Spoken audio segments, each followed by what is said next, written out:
the rise of the Tiger tank in World War II. When we think of the armored battles of the Second World War, one machine often looms larger than the rest, the German Tiger tank. Its official designation was the Panzerkampfwagen VI Tiger Ausf E, but most simply knew it as the Tiger Ones. It was not the most produced German tank, nor was it the most reliable, but it became a symbol of fear, power, and prestige on the battlefield.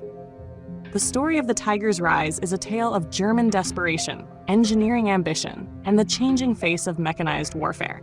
By 1941, Nazi Germany had already shocked the world with its lightning conquests. Panzer III and Panzer IV tanks had spearheaded the Blitzkrieg, rolling over Poland, France, and much of the Soviet Union.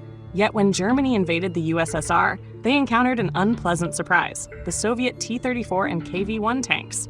The T-34's sloped armor and powerful 76.2mm gun made it nearly invulnerable to most German weapons, while the KV-1 was so heavily armored that early German anti-tank guns were almost useless against it. German commanders began to report alarming losses and urged Berlin to create a tank that could match and ideally surpass these new Soviet designs. The call was answered with the development of a new heavy tank. Henschel and Porsche submitted competing designs, and after rigorous testing in 1942, Henschel's version was chosen.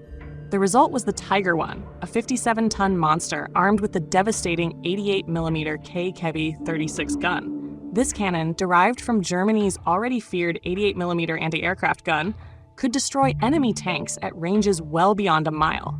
Its armor, up to 120mm thick in places, was nearly impervious to Allied weapons at typical battle ranges. In theory, the Tiger could dominate any battlefield.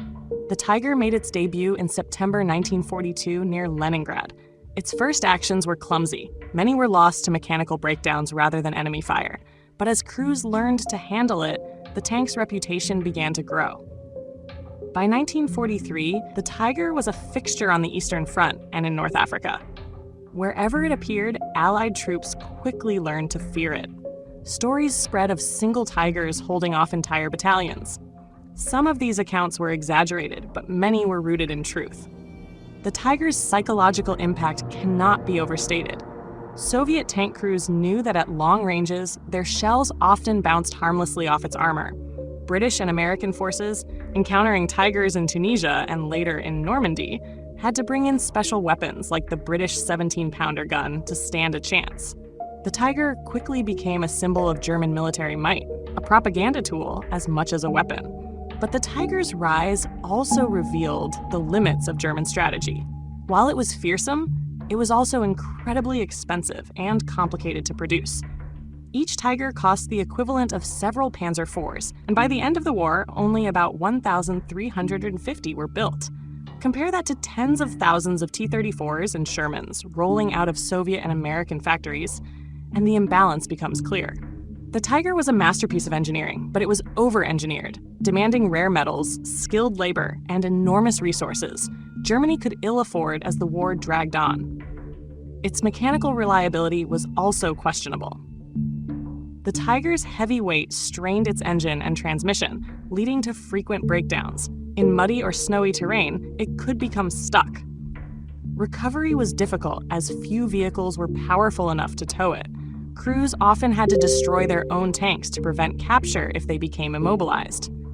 Despite this, German aces like Michael Wittmann demonstrated the Tiger's deadly potential, racking up dozens of tank kills and cementing the machine's legendary status. By 1944, Germany introduced the Tiger II, or King Tiger, with even heavier armor and a more powerful 88mm gun. Yet the same problems persisted. Too few were made, too many broke down, and Allied air superiority meant that German tanks were increasingly destroyed from above rather than in tank-to-tank duels. By the final year of the war, the Tiger was still respected, but it could not change Germany's fate. In the end, the Tiger tank rose to prominence not because it won the war, it did not, but because it embodied the contradictions of the German war effort.